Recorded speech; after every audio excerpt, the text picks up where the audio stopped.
Hey everyone, this is Britt Lightning from Vixen, and you're listening to Play That Rock and Roll with Joe K.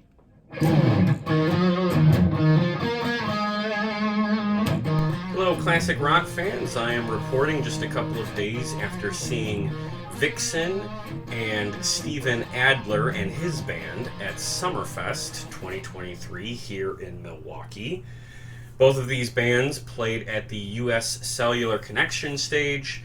Vixen was scheduled to start at 6:15, and Steven Adler's band was supposed to come on at 8:15. Both of them were part of the lineup that would eventually lead up to Queensryche.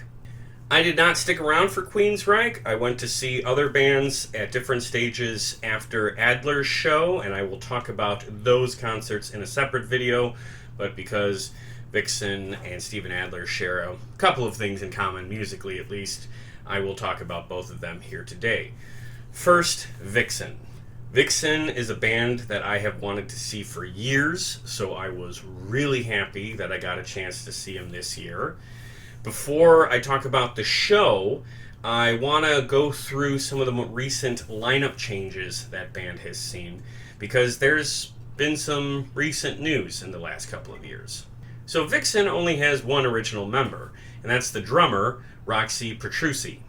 She's the one that connects this current lineup of Vixen to its original heyday back in the late 80s and early 90s. Besides Roxy, the longest tenured member of Vixen joined in 2017. That member who joined in 2017 was the guitar player Britt Lightning, and she is fantastic. I'm going to talk about her part of the show in just a little bit here. The vocalist for the band is Lorraine Lewis, and she joined in 2019. But she actually has connections to Vixen's original late 80s heyday, because back in those years, she was fronting her own band, Femme Fatale. You might remember them. They had a song called Waiting for the Big One that had a little MTV airplay. The most recent change, however, was just last year in 2022 when original bassist Cher Ross stepped away from the band. Now, I don't think there was any inner band drama. I think there was just something in her personal life that made her have to step away from the touring demands that a band like this has.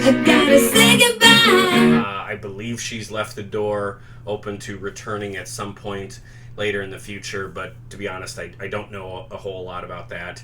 And I believe she actually recommended the woman who would replace her, and that's Julia Legge. And Julia's really good, and also very enthusiastic. You know, you can see her smiling and laughing all through the whole show, made for a very positive addition to the band. So, yes, Vixen is a band that has definitely had some turmoil over the last, 5-6 years or so, but I think the end result is ultimately positive. And I should also give a shout out to another member, Tyson Leslie.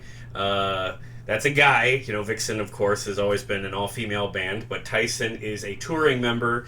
He plays keyboards for the band. And I think in the past, Vixen would have had any guys playing anything as part of a tour, like backstage or behind a curtain or something, but to their credit, they let him share the stage with them. He plays keyboards, and he played really well, too. And apparently, I guess, he was at Rockin' Pod this year, and I missed that. If I knew he was there, I would have tried to get him to talk to us for a little bit, and I regret that I totally missed on that opportunity. He seems like a really cool guy. So let's talk about what the show actually is. Obviously, most of the music they play are originals, but there is definitely one band that looms large over this show that they're doing currently, and that is Van Halen. Appropriately, I might add, Van Halen is absolutely an influence over any band from the 80s or 90s that would be considered glam rock or hair metal or whatever you want to call it. Specifically, Vixen played a cover of Ain't Talking About Love. They played another song where they sort of teased that horn intro from Running with the Devil. The song that played as they came out on stage at the beginning of the show was David Lee Roth's solo hit Yankee Rose, which I gotta say, I don't listen to a lot of Dave solo stuff, but that's a damn good song. So yeah, that kind of stuff is cool, because yes, that's paying tribute to, I would say, like, the right artist. if you like Vixen, chances are you like Van Halen. So these little salutes to Van Halen are very much appreciated, especially because Eddie's no longer with us. It's always something that's still very hard for us classic rock fans to deal with. We all still miss Eddie. But beyond that, they did a couple of other nods to other bands. They did a kind of that guitar breakdown from Still of the Night during one of their songs, Still of the Night from Whitesnake, which, again, was very cool. I'm sure some people in the crowd didn't even notice that, but again, if you're that fan of 80s hair metal, you definitely know that dun-dun-dun-dun-dun-dun bit, and hearing that for a moment in their show was very cool. But let's talk about their songs. First of all, Vixen has a bunch of great songs. They're most famous for Edge of a Broken Heart, but some other tracks on here that I really enjoy are Rev It Up, How Much Love, Streets in Paradise, and another song called Love Made Me.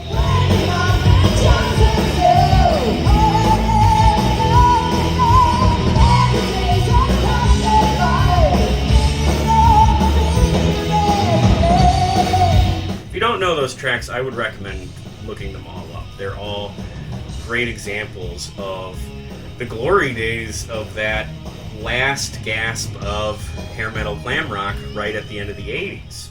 One of the bands I mentioned earlier, Femme Fatale, that Lorraine Lewis is from, the song that they're known for, Waiting for the Big One, that was a song that was in this set list.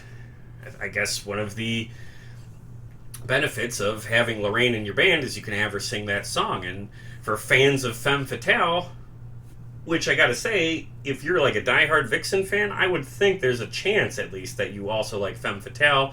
So maybe this was a nice treat for you to see that song as well.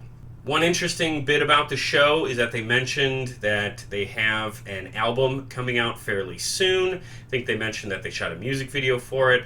I know there's been talk about a new Vixen album going on for a couple of years now, and I believe those plans actually originated with the lead singer that preceded Lorraine Lewis, but whatever the case, they did say they have a new record in the works. I hope that comes out soon. Something I put a pin in just a few minutes ago that I want to talk about now is Britt Lightning, the guitar player. To me, she is the MVP of this lineup. For starters, the name Britt Lightning is very much a rock and roll name, and I'm happy to say she absolutely lives up to the expectation that you would have from someone with that name. Her guitar solos are fantastic. Every time she's out front, she absolutely shreds. And at no point does it get overly indulgent. I talk about this all the time whenever I'm talking about hair metal shows that I've seen.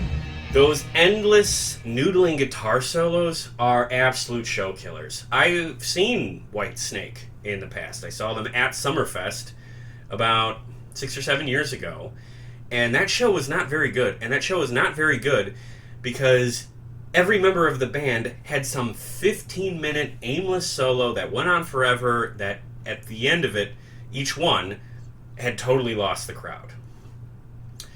And I'm always wary of that when I go to see a glam rock show. And thankfully, Britt Lightning didn't go into that territory at all. And to me, that makes her the standout, because I am someone that likes a guitar solo that really packs a punch but doesn't overstay its welcome.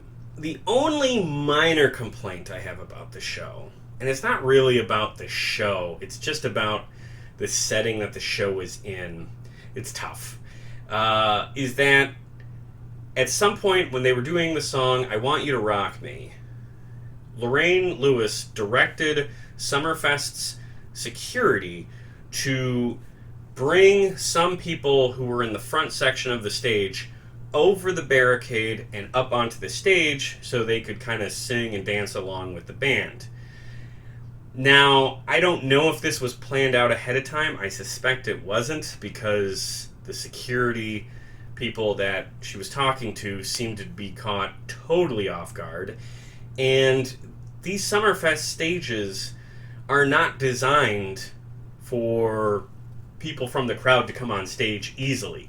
So these people had to climb over the barrier with the help from security and then go off to the side to get backstage and then up on the stage. And while security was bringing some people from the front section over, they were also telling people from the side of the stage who would run up in the hopes of getting on stage that they couldn't come on. It was a little bit of a mess, and unfortunately it just took a really long time for all of this to get worked out. And that unfortunately dragged the show to a halt. The people around me, after a couple of minutes of this, just kind of started talking amongst themselves. And that's, gosh, just about the last thing you want to have happen at a show. And then when everybody did get up on stage, they just kind of milled around and danced a little bit, and there wasn't much to it, and it just kind of felt like, all that for that? I don't know. Beyond that, the show was really fucking fun. And this is a good band. I'm glad I finally got a chance to see them. If they come to your town, yes, I highly recommend going to see them. And if you're not terribly familiar with the music, you know, obviously start with Edge of a Broken Heart. That's their big hit. But again, some of the songs I mentioned before, How Much Love, Love Made Me, Streets in Paradise, Rev It Up, I Want You to Rock Me, you know, that is another one. These are fun songs. And if you like that golden era of late 80s glam metal, definitely check out some of their CDs from that era. And if you're a Vixen fan, keep an eye out for that new record that's supposed to be coming out fairly soon. Alright, so now I'm going to move on to Steven Adler's show. So if you didn't know, Steven Adler is the original drummer for Guns N' Roses, which means he is the drummer for the album Appetite for Destruction, which is absolutely one of the greatest rock albums of all time. I love that album. So if there's a show that's coming to my neck of the woods that is focused around that album, I'm in. So Adler's current show is almost totally dedicated to Appetite for Destruction. I guess he has a couple of his own songs from his solo discography, but the focus is absolutely Appetite. Now, one of the great things about seeing Steven Adler is he's just about the happiest looking guy in the world when he's on drums. I know that might sound a little silly, but like knowing the band you're seeing is enjoying themselves on stage is actually, at least to me, really important. You know, I want to know that they're having a good time. That helps me have a good time. Sometimes you see a band that's just going through the motions or in a bad mood, and that translates, and that can really ruin a show. But on the flip side of that, when you see someone having a great time, that really translates too, and you can feed off that. And I absolutely did with Steven Adler. But let's get straight to the point here. If you're doing a Guns N' Roses related show, and I don't want to call this like a tribute show or a cover band, because that's not right. You know, I don't want to disrespect Steven Adler like that. He was a founding member of GNR. He's on that first record. Yes, the rest of the guys in the band are very much playing parts that were originally done by somebody else. I guess you'd have to call this some sort of hybrid of original artist and tribute act. I don't know what the right term would be. But I want to be clear, like, this isn't just a cover band. But the vocal part sort of is, because Axl's not with him. So the question, of course, is going to be, is the vocalist someone who can sound like Axl on that original record? And the guy who's doing it is named Ari Kamen. He's been playing with Steven Adler since, I think, either late 2016 or early 2017. Ari's a lot younger than the original GNR guys, and I think he would have to be, because as I've talked about before in regard to Axl's voice, that kind of singing is very hard to do in someone's later years. It just is. And Ari, right now, does a phenomenal job. He sounds like Axl on that Appetite record. And that's really fucking impressive, because that's the whole thing about GNR. Axl Rose is a unique vocalist. There's very few people who can sing like him.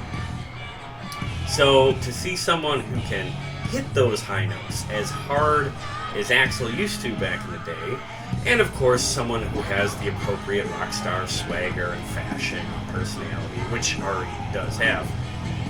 That's key for a show that's all about early GNR. So Adler found a hell of a great vocalist to take lead in this band. It made for a really enjoyable show. And if you're someone who loves that Appetite for Destruction album, but you don't want to shell out the large amount of money you will have to see the reunited Guns N' Roses in a stadium, well, here's an option. Am I going to say Adler's band is better than the current GNR? No. We're not going to get into that. Axl has his limitations, but that is still a very good show for a multitude of different reasons. So I don't want to get into the compare kind of thing. I just want to say, if you like early GNR, if you like Appetite for Destruction, and Steven Adler is coming to town, definitely go see him, because you are going to hear those, beyond just the big hits like Welcome to the Jungle and Sweet Child of Mine, you're going to hear Mr. Brownstone and Night Train and Rocket Queen. Goddamn, Rocket Queen is such a good fucking song. And yeah, I mean, Adler's vocalist, Ari Kamen, hits the vocals really well, makes for a very impressive show. So I would highly recommend seeing actually both of these bands. Just such a great way to open this year's Summerfest. Now, I'm not done with Summerfest. I have more shows to see. I actually saw more shows the same night I saw these two bands, and I will talk about those in a different video on this channel. So please subscribe to this YouTube channel. Check out some of the other concert reviews I've done on this channel. If you're a fan of classic rock, I guarantee you I've talked about a different band that you are a fan of. I've seen Guns N' Roses and reviewed that show from Summerfest 2021 on this channel. Post a link in the description. Check that out. Also, if you do like classic rock, I don't know if you know this, but I host a podcast about classic rock, and you might want to check that out. I've had a lot of great guests on this year, and more coming soon. So if they come to town, definitely go see Vixen or Steven Adler's band. Otherwise, thanks for watching, and keep rocking.